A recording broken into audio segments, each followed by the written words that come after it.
Hello students, कैसे हैं आप सब। आज का हमारा मैथ का नया टॉपिक स्टार्ट होने वाला है। तो आज हम क्लास 10 की एनसीईआरटी पढ़ेंगे। तो इसका पहला चैप्टर है रियल नंबर्स। इसका हम लोग आज करेंगे। नंबर के बारे में आप लोगों ने पहले भी पढ़ा हुआ है क्लास 9 में। Real number, rational number, irrational number, decimal, ये सारे, तो उन सभी को लेकर आज हम लोग डिस्कस करेंगे। इसमें कुछ एक्स्ट्रा टॉपिक्स भी हैं, कुछ थ्योरम्स हैं, एप्लीकेशंस हैं, कुछ सम्स भी दिए हुए हैं आपके बुक में, तो उन सब के बारे में डिस्कस करेंगे। चलिए धीरे धीरे हम लोग सब करते हैं। तो हमारा पहला टॉपिक है fundamental theorem of arithmetic. Fundamental theorem of arithmetic, तो इसके बारे में मैं आपको बताती हूँ। जैसे फंडामेंटल मतलब होता है बेसिक। हम बहुत ही बेसिक चीज़ों को पढ़ेंगे, हम लोग जानते भी हैं इसे, बस कभी कभी होता है ना कि हमें ध्यान में नहीं रहता। एक थ्योरम की तरह है ये, लेकिन जानता सभी को ये। तो ये थ्योरम हमें ये बताती है कि every composite number can be expressed as a product of prime in a unique way. इसका मतलब क्या हुआ? सबसे पहले तो ये कंपोजिट नंबर, एक कंपोजिट नंबर, और एक है ये प्राइम नंबर।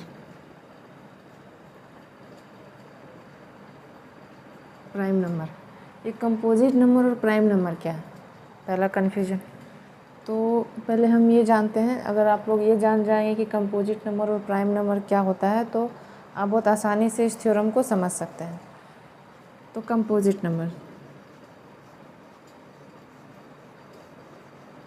कंपोजिट, और इधर है प्राइम। कंपोजिट और प्राइम क्या होता है? प्राइम मतलब जिस नंबर के सिर्फ दो फैक्टर हो, एक 1 और एक वो नंबर खुद। लेकिन कंपोजिट का क्या होता है कि इसमें 2 से अधिक फैक्टर होते हैं। मेरा कहने का मतलब ये है कि इसका एक फैक्टर 1 होगा और एक फैक्टर नंबर खुद होगा, ठीक। और कंपोजिट नंबर में क्या होता है कि 2 से ज़्यादा, मोर देन 2।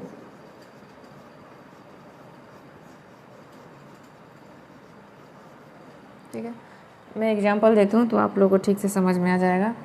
जैसे प्राइम के एग्जांपल है 2, 3, 5, 7, 11 एंड सो ऑन। ऐसे बहुत सारे हैं। इसके दो, जैसे 3 के कितने फैक्टर बन सकते हैं? एक 1 और एक ये 3 खुद, सिर्फ 2 ही फैक्टर हो पा रहे हैं ना। इसका मतलब ये 3 प्राइम नंबर है।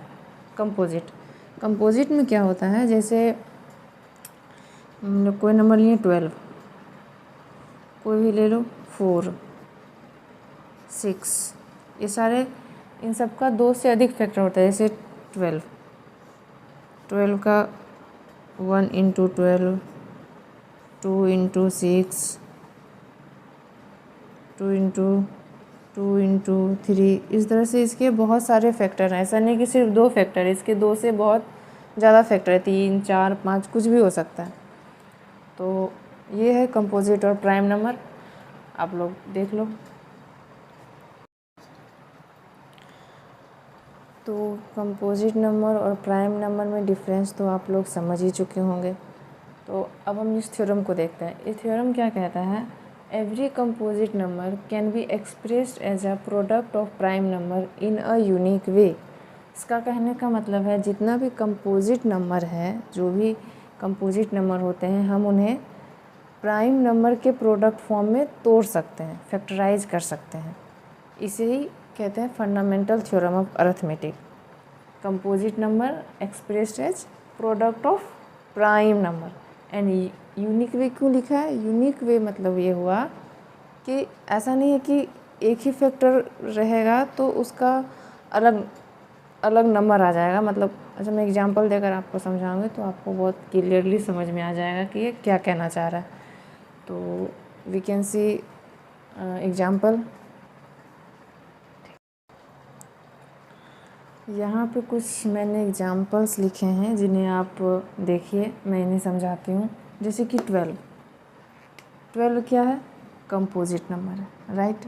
अभी मैंने थोड़ी देर पहले ही आपको एक एग्जाम्पल के थ्रू बताया था कि कंपोजिट नंबर क्या होता है। तो 12 क्या है? कंपोजिट नंबर है। अब ध्यान से देखो, 12 को इस तरह से भी लिख सकते हैं फैक्टर करके, ऐसे भी लिख सकते हैं और ऐसे भी लिख सकते हैं। 1 × 12, 2, 6, 4, 3, सब में 12 आएगा। बट ये थ्योरम नहीं कह रहे हैं, हम लोग ऐसे नहीं लिखेंगे इसको, ये गलत हो गया। थ्योरम के हिसाब से क्या कह रहा है कि composite number product of prime number. तो यहाँ देखो 2 × 2 × 3, दैट मीन्स ये भी प्राइम नंबर है, ये भी प्राइम नंबर है, ये भी प्राइम नंबर है। मतलब सिर्फ प्राइम नंबर का ही प्रोडक्ट हुआ है। तो इसका सही फैक्टराइजेशन ये होगा। This is correct. I hope you understand. मैंने क्या कहा? इस थ्योरम के हिसाब से कंपोजिट नंबर का जो हम एक्सप्रेस करेंगे, फैक्टराइज करेंगे उन्हें, उसका जो है वो सिर्फ प्राइम नंबर का ही प्रोडक्ट होगा। मतलब सिर्फ प्राइम नंबर लेंगे हम लोग। ऐसा नहीं है कि 6 ले लिए, 12 ले लिए, 4 ले लिए, ये प्राइम नंबर नहीं है। प्राइम नंबर क्या क्या बताया था मैंने? 2, 3, 5, 7, that is and so on, जिनके सिर्फ 2 फैक्टर होते हैं, 1 and number itself. So here 2, 2, 3, only prime number, product of prime number. So this is correct factorization of 12. Same एक और एग्जांपल मैंने यहाँ लिया है 16। देखो 16 को हम लोग 1/16 भी लिख सकते हैं, 2/8 भी लिख सकते हैं, सॉरी 2 × 8 भी लिख सकते हैं, 4 × 4 भी लिख सकते हैं, correct. But this is not correct way to like, मतलब फैक्टराइजेशन के लिए ये करेक्ट नहीं है। करेक्ट क्या है? देखो यही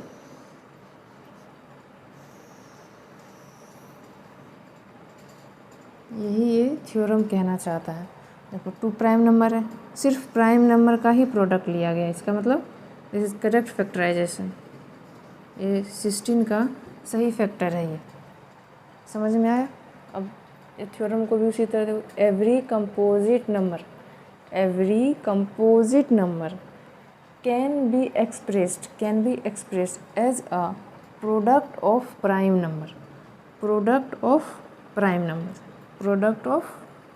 prime number, right, in a unique way. Unique way कहने का क्या मतलब हुआ? ऐसा नहीं है कि इस प्रोडक्ट से एक बार हम लोग प्रोडक्ट करेंगे, मल्टीप्लाई करेंगे तो एक बार 16 आया और नेक्स्ट बार करेंगे तो 18 आ जाएगा, ऐसा नहीं है। इस 16 का सिर्फ एक ही यूनिक तरीका है फैक्टराइजेशन में लिखने का, वो ये है, एक यूनिक वे है ये, इसी को कहते हैं यूनिक वे। मतलब एक फैक्टर से सिर्फ एक पर्टिकुलर सिर्फ एक यूनिक नंबर ही आएगा। समझ में आया? तो आप लोग इसे नोट कर लें। तो चलिए हम लोग अब कुछ और भी एग्जांपल्स लेते हैं, इससे हमारे जो डाउट्स हैं और भी क्लियर हो जाएंगे। जैसे कि express this number as a product of prime number. अब आपके एग्ज़ाम में इस तरह से अगर क्वेश्चन आता है तो आप कैसे करोगे? देखो क्या करना है, प्रोडक्ट ऑफ प्राइम नंबर का प्रोडक्ट निकालना है। तो सवाल है 140 का हमें प्राइम फैक्टराइजेशन करना है। तो क्या करेंगे, हम सिर्फ प्राइम नंबर लेंगे। ऐसा नहीं है कि 17 × 2 लिख दिए, नो, दिस इज़ रॉन्ग।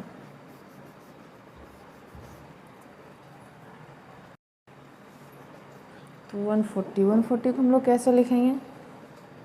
2 × 2 × 5 × 7। देखो 2, 4, 4, 20 × 7 140 आ गया। 140 आप लोग मल्टीप्लाई करके देख सकते हो 140। तो इसमें ये प्राइम नंबर, ये भी प्राइम नंबर, ये भी प्राइम नंबर, ये भी प्राइम नंबर, सारे के सारे नंबर प्राइम नंबर है। That is product of prime, product of prime.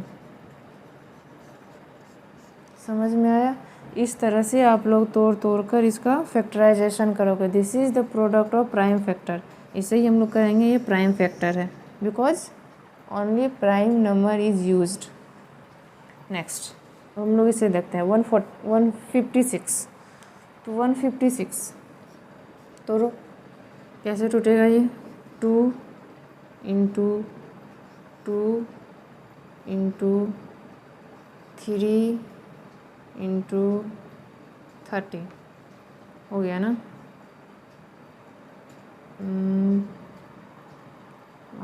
13, हाँ 156 आ रहा है। 156 इसका मतलब देखो 2 भी प्राइम है, यहाँ से 3 भी प्राइम है, यहाँ से 13 भी प्राइम है, तो हो गया ना ये प्राइम फैक्टर का, प्राइम नंबर का फैक्टर। तो ये हुआ हमारा सही फैक्टराइजेशन। तो हो गया number as a product of prime factor. तो प्राइम फैक्टर में हम इस नंबर को एक्सप्रेस कर दिए। समझ में आया? ओके नाउ अब हम लोग देखेंगे कि इस थ्योरम जो अभी जो हम लोग थ्योरम पढ़ा, इस थ्योरम से हमें क्या क्या इसका क्या क्या यूज है, कहाँ कहाँ इसका इस्तेमाल होता है। कोई भी चीज़ तो हम फालतू में नहीं पढ़ते हैं ना, तो उसका कहाँ यूज है, इसका कितने सारे एप्लीकेशंस हैं, वो सभी अभी हम लोग आगे देखेंगे। तो मेनली 2 एप्लीकेशंस ही मेन होते हैं जो हमारे बुक में दिए हुए हैं। सो वही मैंने लिखा है 2 main applications of this theorem. First is to prove the irrationality of many numbers such as √2, √3, √5 etc. इनरेशनल number class 9 में इनरेशनल नंबर हमने पढ़ा था। आप लोगों ने को अगर याद होगा तो आप लोग जानते ही होंगे कि इनरेशनल नंबर क्या होता है, फिर भी मैं थोड़ी सी बता देती हूँ। इनरेशनल होता है जिसे p/q के फॉर्म में हम लोग नहीं लिख सकते हैं। ओके समझ आया? p/q के फॉर्म में नहीं लिख सकते। तो ऐसे बहुत सारे नंबर होते हैं जिन्हें हम p/q के फॉर्म में नहीं लिख सकते, तो उसे इनरेशनल कहते हैं। तो इस थ्योरम के हिसाब से, इस थ्योरम का यूज़ करके हम ये प्रूफ करेंगे कि ये नंबर इनरेशनल है या नहीं है। इसे वही ये लिखा है to prove the irrationality of many number such as √2, √3। ये इनरेशनल नंबर है। हमने तो पढ़ लिया 9 में कि √2 इनरेशनल नंबर है, बट कैसे इसका प्रूफ देखेंगे। मैथ में हर एक छोटे से छोटे चीज़ का प्रूफ होता है। इस चीज़ का हम प्रूफ करेंगे इस थ्योरम से, फंडामेंटल थ्योरम ऑफ अरिथमेटिक जो प्रीवियस हमने पढ़ा उसे। And this is first irrationality. And second है टू एक्सप्लोर।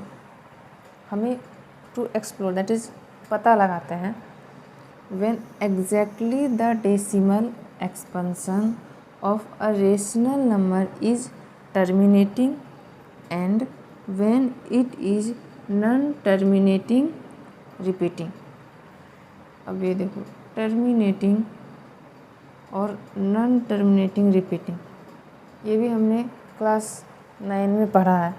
तो ये भी हम उस थ्योरम के थ्रू बता सकते हैं कि जैसे कि इस थ्योरम का यूज़ करके हम लोग डेसिमल एक्सपेंशन, ये जो मैं लिखती हूँ, मान लो ऐसे p/q है, तो ये q है।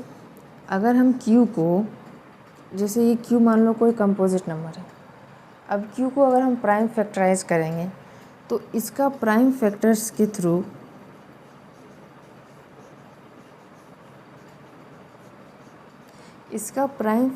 थ्रू हम ये पता लगाएंगे कि उसका डेसिमल एक्सपेंशन कहाँ गया। ये डेसिमल एक्सपेंशन कैसे होगा, कितने तक होगा, कितना नंबर तक वो जाएगा, कितना डेसिमल एक्सपेंशन हो सकता है। समझ सकते हैं आप लोग मैं क्या कहना चाह रही हूँ कि इस थ्योरम का यूज़ करके हम डेसिमल एक्सपेंशन का पता लगाते हैं। अब अगर हमें डेसिमल एक्सपेंशन का पता लग गया कि इसका क्या डेसिमल जो एक्सप्रेशन वो क्या होगा, तो हम आसानी से बता सकते हैं कि वो टर्मिनेटिंग होगा या नॉन टर्मिनेटिंग होगा।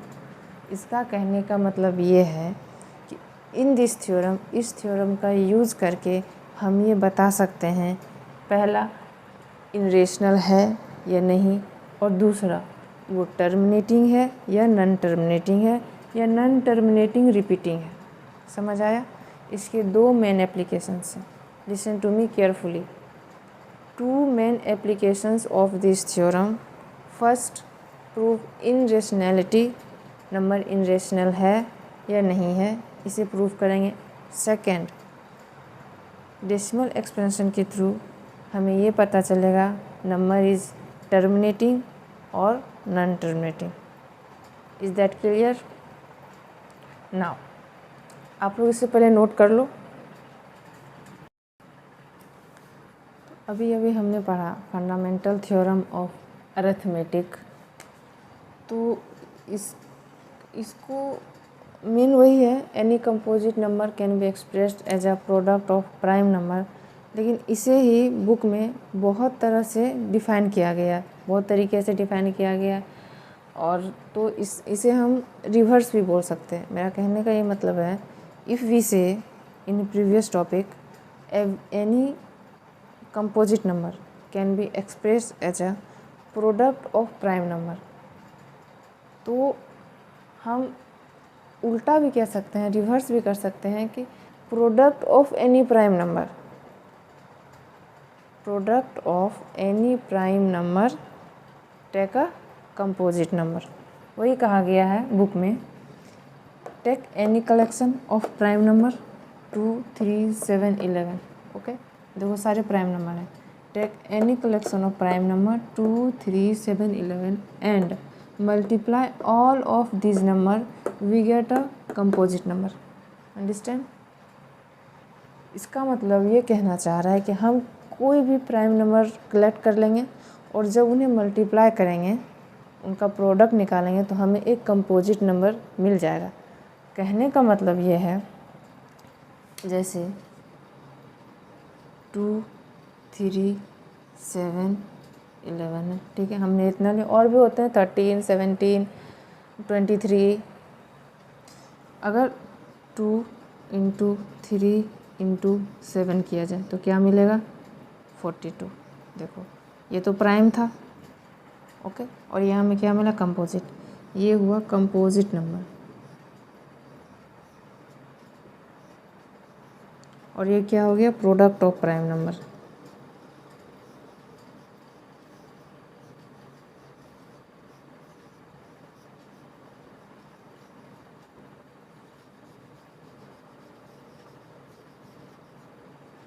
ठीक है, यानी क्या? प्रोडक्ट ऑफ प्राइम नंबर करने पे हमें कंपोजिट नंबर मिलेगा। ये कुछ नहीं है, बस उसी थ्योरम का रिवर्स डेफिनेशन है।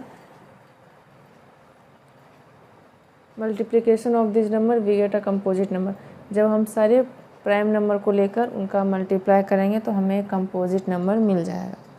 दिस इज, उम्मीद है समझ में आई होगी आप लोगों की ये बात। अब आप लोग इसे नोट कर लो, फिर फटाफट मैं इसके आगे बताऊंगी।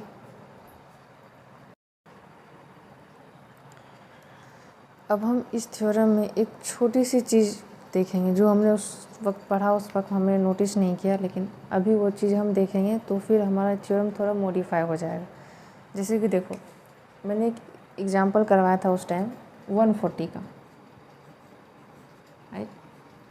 140 का एग्जांपल हम लोगों ने करवाया था 2 × 2 × 5 × 7, ठीक है। तो देखो यहाँ 2 2 बार रिपीट हुआ, ओके, तो इसे हम ऐसे लिख सकते हैं 2 दी पावर 2 × 5 × 7, ठीक है। तो इसका कहने का तो एक्चुअली में फंडामेंटल थ्योरम ऑफ अरिथमेटिक का हम लोग एग्जैक्ट एकदम करेक्ट जो डेफिनेशन होता है वो भी है, any composite number can be express as a product of prime number in unique way, वो है। बट अगर रिपीट हो गया तो इसका हम पावर यूज़ करते हैं, ये सब हम जानते हैं। तो हमारा जो डेफिनेशन है वो थोड़ा चेंज हो जाएगा। वो क्या होगा? देखो, वो ये होगा कि any composite number, any composite number can B expressed as a product of power of prime number, power of prime numbers, prime number, power of prime number in unique way, unique वे। ठीक है, तो अगर इस तरह से power में आ जाएगा तो हम इस फंडामेंटल थ्योरम को इस तरह से भी रिप्रेजेंट कर सकते हैं। एक ही थ्योरम को अलग अलग डेफिनेशन के थ्रू रिप्रेजेंट किया गया है, लेकिन मीनिंग सबका वही है। कंपोजिट नंबर को एक्सप्रेस करके हम लोग प्रोडक्ट ऑफ प्राइम नंबर में लिखेंगे। इसका कहने का ये मतलब है, अगर ये पावर पर आ जाता है तो बस यहाँ पे power prime number product of prime number की जगह product of power of prime number हो जाएगा, क्योंकि प्राइम नंबर के ऊपर पावर लगा हुआ है। इस तरह से हम लोग, ये भी डेफिनेशन हुआ इस थ्योरम का, आप देख सकते हैं। Any composite number can be express as a product of power of prime number in unique way. आप लोग इसे नोट्स करो, फिर मैं एक दो और एग्जांपल आप लोगों को करवाती हूँ। ऐसे देखो यहीं पे एक जैसे 156, उस वक्त मैंने ये भी करवाया था ना 156 का। तो 156 का क्या लिखा था, 2 × 2 × 3 × 13। तो देखो 2 × 2 नहीं लिखेंगे, क्या करेंगे, 2 the power 2 × 3 × 13। This is correct. ठीक है, क्या हो गया, पावर ऑफ प्राइम नंबर के ऊपर पावर चढ़ गया। ये भी इसी का डेफिनेशन है, नोट कर लो। हो गया। अब हम लोग इसके एक और एग्जांपल लेकर मैं आप लोगों को क्लियरली समझाती हूँ कि पावर ऑफ प्राइम नंबर के थ्रू क्या कहना चाह रहा है। जैसे एक एग्जांपल लेते हैं,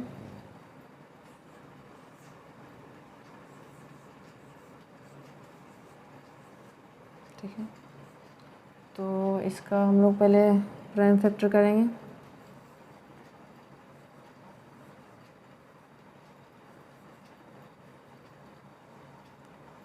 थ्री इंटू 3 × 3 × 3 × 5, 5 × 5 × 7, 2 × 2 × 3 × 5 × 7 × 13, 213। तो देखो 2 कितनी बार आ गया है, 3 बार। ये 3 कितनी बार आया है, 2 बार। हम लोग उसको कैसे लिखेंगे, 2 दी पावर 3 × 3 दी पावर 2 × 5 × 7 × 13। देखो प्राइम नंबर के ऊपर पावर लग गया। समझ में आया। इस एग्जांपल से आप लोगों को बहुत अच्छी तरह से ये क्लियर हो गया होगा कि मैं यहाँ क्या कहना चाह रही हूँ। इस थ्योरम को लेकर देखो, मैं शुरू से बताती हूँ अब तक हमने क्या क्या पढ़ा। पहला बात तो रियल नंबर्स। रियल नंबर्स में हमारा सबसे पहला टॉपिक था fundamental theorem of arithmetic. Fundamental theorem of arithmetic में मैंने ये बताया कि any composite number can be express as a product of prime number in unique way. Okay, फिर कुछ हमने एग्जांपल्स भी किए, 140 का, 156 का, 12 का। वो सारे मैंने एग्जांपल देकर आपको बताया कि कंपोजिट नंबर को प्राइम नंबर और प्राइम नंबर को कंपोजिट नंबर। रिवर्स भी मैंने डेफिनेशन दिया। फंडामेंटल थ्योरम ऑफ अरिथमेटिक, इसका इसी चीज़ को, इस थ्योरम को 3-4 तरीक़ा से अलग अलग वे में बुक में दिया गया है। काम सबका वही है, मीनिंग सबका वही है, बस एक में ये लिखा गया है कंपोजिट टू प्राइम, दूसरा में क्या हुआ, reverse prime to composite, and third power of prime, and fourth also in a unique way. ये नहीं भूलना है, यूनिक वे। हर एक फैक्टर एक यूनिक नंबर देगा। तो बस इतना ही है हमारे बुक में, सारे थ्योरम्स हो चुके हैं। अब आज के लिए बस इतना ही। नेक्स्ट हम लोग कल करेंगे और उसमें हमें एक्सरसाइज में दिया है, कुछ सम्स दिए हुए हैं, वो हम लोग कंप्लीट कर लेंगे। बस फिर आप लोग को सारे चैप्टर ख़त्म हो जाएंगे। आज के लिए बस इतना ही। बाय।